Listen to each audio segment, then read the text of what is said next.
Normalmente con Raúl Sor cada día tocamos un tema distinto en términos de las noticias internacionales para justamente abrir el abanico de toda la proyección internacional. Pero hoy día estamos obligados, creo yo, Raúl, a volver a hablar de lo que conversamos ayer y que tiene que ver con este hervidero que está teniendo lugar ahí en la Franja de Gaza, entre Israel, Palestina. Y bueno, las cosas han empezado a desembocar en, espero, que no sea una escalada que eventualmente tengamos que estar refiriéndonos durante muchos días a ello. Así es, Fernando. Ayer cuando conversábamos no sospechábamos que lo que eran desórdenes y choques muy rudos, duros, entre policía y palestinos en Jerusalén se iba a transformar en una situación mucho más seria que hoy día comienza a transitar hacia una guerra. Y digo guerra porque Israel ha movilizado cerca de 90 aviones y está realizando un bombardeo bastante metódico sobre la Franja de Gaza y a su vez Hamas desde la Franja de Gaza ha disparado cientos de cohetes contra Israel, diversas zonas en el sur y el centro del país, y por lo tanto, si esto continúa por este camino, podría terminar en una campaña de magnitudes mayores que, como han habido, y hubo una en el año 2000, y han habido una serie de grandes incursiones en la Franja de Gaza, que podemos calificarlas como guerras, y esto va en estos momentos en esa dirección. El ministro de Defensa, Benny Gantz, de Israel, ha declarado que esto no es una cuestión de horas, sino que de días. Es decir, Israel se ha preparado para una campaña de desgaste de Hamas.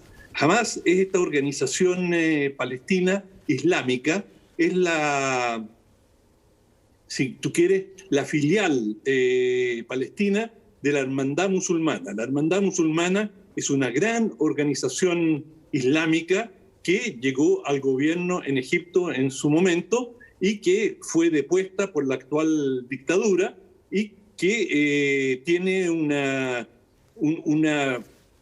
vocación islámica muy marcada versus el carácter más laico que tienen los militares egipcios, que son los que ejercen el gobierno. Y la hermandad musulmana es, en general, en la mayoría de los lugares, ha operado en forma semiclandestina.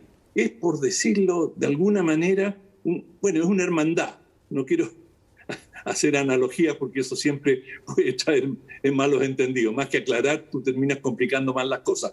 Pero es una hermandad semiclandestina, ellos no declaran quiénes son sus miembros, pero que en el caso de Gaza, ellos han hecho un trabajo social de base, escuela, policlínico, alfabetización, en fin, una serie de trabajos sociales muy importantes y tienen una enorme implantación. Y a la vez ellos están en conflicto con la fuerza dominante de la autoridad palestina, que es Al-Fatah, y que tiene una visión laica que no, digamos, en términos políticos, no son tan diferentes en cuanto si tú lo miraras en un espectro de derecha e izquierda, pero en su quehacer cotidiano son bastante diferentes y hasta cierto punto puedes decir que son tribus diferentes. Es decir, más que las diferencias ideológicas, hay hasta cierto punto diferencias tribales. Pero lo que los separa es, digamos, la motivación religiosa, que es central en Hamas. Y Hamas tomó observó lo que estaba pasando en Jerusalén, y un hecho particularmente grave es que la policía israelí penetró e expulsó a las personas que estaban en la mezquita Al-Aqsa, que es un lugar sagrado para los musulmanes, y allí hubo cientos de heridos. Fue un enfrentamiento muy duro y que levantó una ola de indignación en buena parte del Medio Oriente y del mundo musulmán en general, que consideran es como, si, digamos, entrar a la policía al Vaticano a sacar a unos manifestantes. Bueno, esto por supuesto en el mundo católico provocaría bastantes preguntas e inquietud.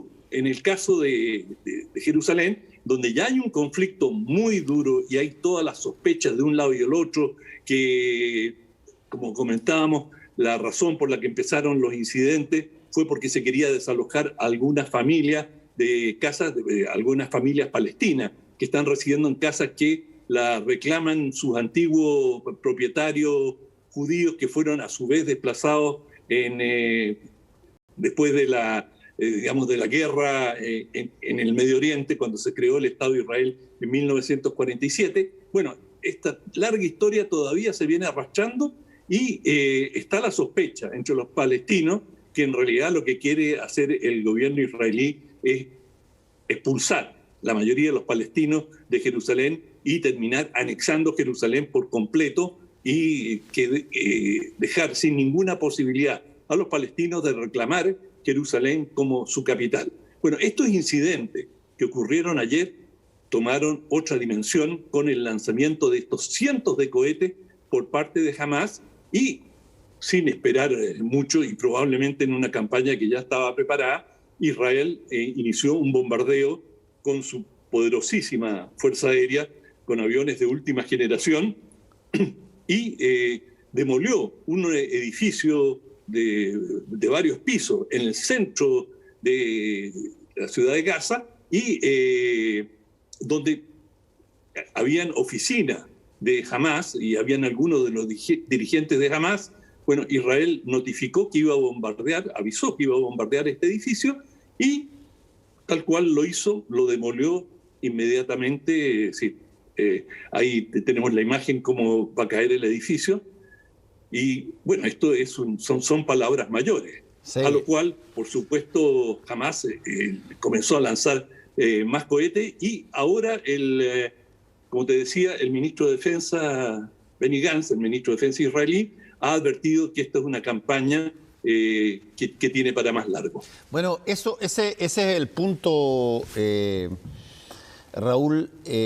Cuando tú ves que ya hay utilización de fuerza aérea y por otra parte hay cohetes que lanzan los grupos palestinos, evidentemente ahí no estamos hablando de una situación donde se están tirando piedra o hay movilizaciones que de alguna manera se enfrentan con policías, como se dan, por ejemplo, en montones de ciudades de Estados Unidos entre situaciones de raciales o cosas así. No, aquí cuando tú empiezas a observar bombardeos de este tipo y a edificios donde básicamente no queda nada y tienes también cohetes que te responden a estos ataques, bueno, ¿qué es lo que se supone que llega después de eso? ¿Qué llega después de los cohetes que se lanzó Hamás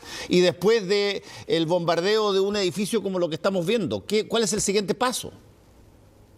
Fernando, en toda guerra el objetivo es político y se utilizan medios militares para conseguir objetivos políticos. ¿Cuál es el objetivo político de Hamás? Aparecer como la primera fuerza dentro del mundo de los palestinos. Es decir, ahí estaba la Autoridad Nacional Palestina, que fue incapaz de proteger Jerusalén, que tuvo, según Hamás, miedo de llamar a elecciones que ya estaban convocadas y las postergó, según denuncia Hamás, las postergaron por una excusa de que no podían realizar las elecciones en Jerusalén. Es decir, sobre eso hay un debate, pero sea como sea, Hamás en estos momentos aparece como la fuerza líder, la fuerza principal entre los palestinos.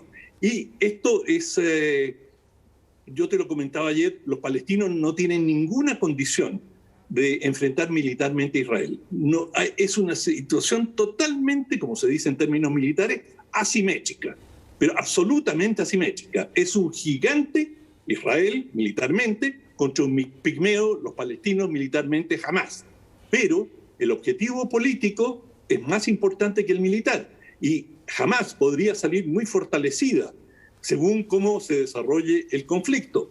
fortalecida porque va a terminar siendo reconocida como la fuerza más importante, la única capaz de enfrentar a Israel y de poner coto a los abusos que los palestinos perciben que le están ocasionando los israelíes. Por lo tanto, ese es el objetivo político de Hamás.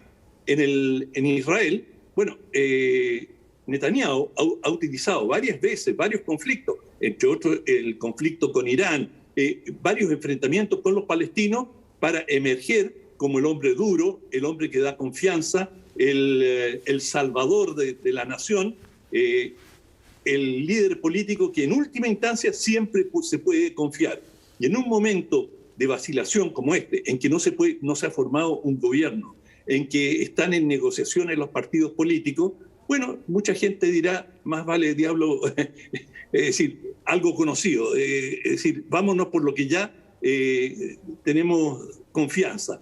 Y en ese sentido Netanyahu podría, el objetivo político de Netanyahu al llevar adelante este conflicto, que Israel contribuyó de manera importante a que la situación se fuera caldeando, no necesariamente al lanzamiento de los cohetes, pero la forma en que se reprimió en Jerusalén invitaba a una reacción, invitaba a un enfrentamiento. Y lo que queda, la gran interrogante, cuando hablamos del elemento político, es qué pasa en el mundo árabe. Por ejemplo, Israel había hecho avances enormes, en parte gracias a Estados Unidos, en el reconocimiento que obtuvo de un poquito más de media docena de países árabes que rompieron la política de no reconocer a Israel como Estado hasta que no se resolviese la situación de los palestinos. Bueno, habían conseguido que varios países reconocieran. Y bueno, esto ahora, muchos de ellos se han callado la boca y muchos de ellos están muy incómodos, es decir, se sienten divididos entre la solidaridad y el horror que les causa ver la represión a que son sometidos los palestinos y digamos, las presiones internacionales y la conveniencia directa que tienen de tener relaciones con Israel, porque a muchos de ellos derechamente les conviene y por eso lo hicieron. Nadie los obligó realmente. Pero esto puede generar un retroceso importante para Israel en el reconocimiento internacional, que es uno de los objetivos políticos fundamentales para Israel si quiere tener paz y quiere estar bien establecida en el Medio Oriente y no ser siempre un país hostilizado, que digamos, que no puede cruzar frontera, que está absolutamente cercado. Y ahora se le abría una avenida de integración plena en el Medio Oriente, de poder cooperar técnicamente, de poder hacer uso de los enormes avances científicos y tecnológicos y hacerse parte de la región con todos los beneficios que ello les trae. Bueno, esto podría quedar verse amenazado según cómo evolucione esta situación que de momento tiene mala cara. Ahora, siempre en estos casos, Raúl, hay, y lo comentábamos ayer, hay países que intervienen con mucho más probablemente interés, en todo orden de cosas, interés, en esta situación. Estados Unidos sin duda lo ha hecho siempre.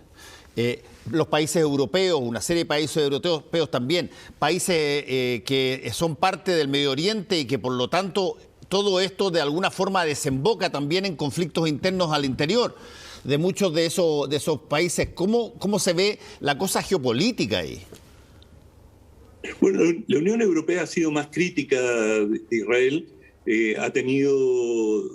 ha sido la que le ha brindado mayor ayuda a los palestinos, porque el presidente Trump cortó completamente la ayuda financiera que le brindaba a los palestinos, que han estado recibiendo dinero de algunas monarquías árabes que les ha permitido sustentar un gobierno con grandes dificultades, porque naturalmente los palestinos, sus capacidades de recaudación de dinero son muy limitadas y no tienen una base industrial agrícola como tienen países normales. Por lo tanto, es una situación muy precaria y dependen mucho de la ayuda internacional.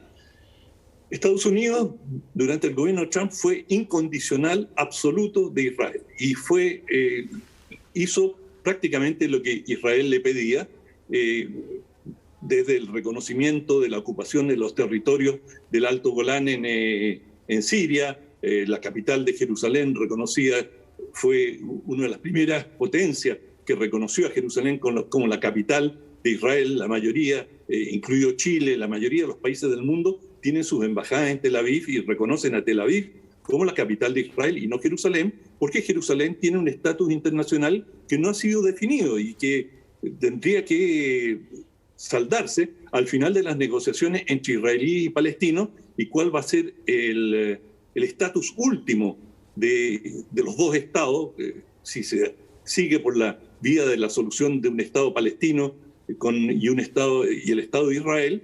Y se ha pensado, y la mayoría de la gente coincide, que Jerusalén debería ser una ciudad internacional con, como es ahora, una mitad árabe y una mitad israelí. En estos momentos, naturalmente, está totalmente administrada por Israel, pero eso todavía sería perfectamente posible que Palestina también reclamase y tuviese como su capital a Jerusalén, que es una ciudad tremendamente emblemática, es una ciudad histórica y que no se compara a ninguna otra localidad de Cisjordania. Pero todo esto todavía ahora ha quedado en una nube llena de interrogantes, porque esta puede ser una campaña a lo mejor de algunos días, pero tú sabes que como las palabras sacan palabras, las bombas sacan bombas. Y lo más probable que en una situación como la de Gaza, tan densamente poblado, como ha pasado en campañas anteriores, siempre una bomba va a caer en una escuela, van a haber muchos inocentes que van a morir, vamos a ver las imágenes probablemente de estas atrocidades, y bueno, y eso cambia los estados de ánimo. Y finalmente las guerras dependen en gran medida de los estados de ánimo. Sí. Va a cambiar los estados de ánimo en el mundo árabe, y también cuando suenan las sirenas en Israel y saben que viene una lluvia de cohetes, por supuesto que el estado de ánimo de los israelíes también cambia. Bueno, vamos a seguir monitoreando esta situación, Raúl, y espero que de pronto haya alguna cosa que no se nos ocurre, por lo menos hoy día, que pueda generar un camino diferente a lo que está pasando, digamos. Ojalá, pero te digo, en los próximos días preparémonos para volver a hablar de este tema, porque desgraciadamente creo que va a seguir en las primeras páginas, en las portadas de los diarios.